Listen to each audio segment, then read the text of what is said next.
അപ്പോസ്തല പ്രവൃത്തികൾ 8-ാം അധ്യായം പഠിക്കുമ്പോൾ ആ 8-ാം അധ്യായത്തിനകത്ത് നമ്മൾ പഠിക്കുമ്പോൾ കാണാൻ കഴിയുന്നൊരു കാര്യമുണ്ട്. യെരുശലേം സഭയ്ക്കകത്ത് വലിയൊരു പ്രതികൂലം വെളിപ്പെടുന്നത് കാണാൻ കഴിയും. യെരുശലേം സഭയ്ക്കകത്ത് ആ പ്രതികൂലത്തിന്റെ മധ്യത്തിൽ ജനം മുഴുവനും ചിതറിപ്പോവുകയാണ്. അപ്പോസ്തലന്മാർ ഒഴികെ എല്ലാവരും ചിതറിപ്പോവുകയാണ്. വലിയ പ്രതികൂലത്തിന്റെ മധ്യത്തിൽ പിടിച്ചു നിൽക്കാൻ കഴിയാത്തൊരു അനുഭവം.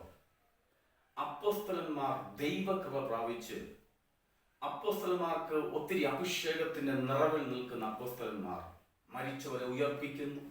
നടന്നു പോകുമ്പോൾ നിഴൽ തട്ടി രോഗികൾ സൗഖ്യമാകുന്നു. ഒത്തിരി അത്ഭുതങ്ങൾ അപ്പോസ്തലന്മാർ ചെയ്തുകൊണ്ടിരിക്കുമ്പോൾ സാധാരണപ്പെട്ട ദൈവകൃപ പ്രാപിച്ചു നിൽക്കുന്നവരെല്ലാം അടങ്ങിയിരിക്കുന്ന യെരുശലേം സഭയിൽ അവിടെ നിന്ന് ജനം ചിതറിപ്പോകുന്നൊരു അനുഭവം. ജനം ചിതറിപ്പോവുകയാണ്. ജനം ചിതറിപ്പോകുന്നിടത്ത് ദൈവത്തിന്റെ ഫലം കായ്ക്ക് നമുക്കിവിടെ കാണുവാൻ കഴിയും.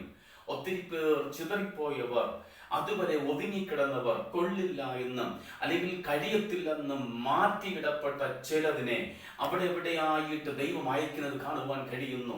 ചില പ്രതികൂലങ്ങൾ നിന്നെ തകർക്കാനല്ല കേട്ടോ, ചില ബാധ്യതകൾ, ചില തകർച്ചകൾ, ചിലത് നിന്നെ തകർക്കാനല്ല. ദൈവം നിന്നെ സ്നേഹിക്കുന്നത് കൊണ്ട് നിന്നെ പുറത്തെടുക്കുവാൻ, നിന്റെ കൂടാരത്തിൽ നിന്ന്, നിന്റെ കൂട്ടുകാരിൽ നിന്ന്, നിന്റെ സ്നേഹിതർ, നിന്നോട് കൂടെ സ്നേഹിച്ച് നടക്കുന്നവർ ചില ഇടത്ത് നിന്നെ തനിയെ മാറ്റിയെടുക്കുന്നത്.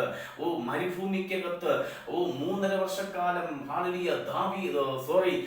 പൗലോസ് 3.5 വർഷക്കാലം മരുഭൂമിക്കകത്തായിരുന്നു എന്ന് വിശുദ്ധ ബൈബിൾ കാണുവാൻ കഴിയുന്നുണ്ട്.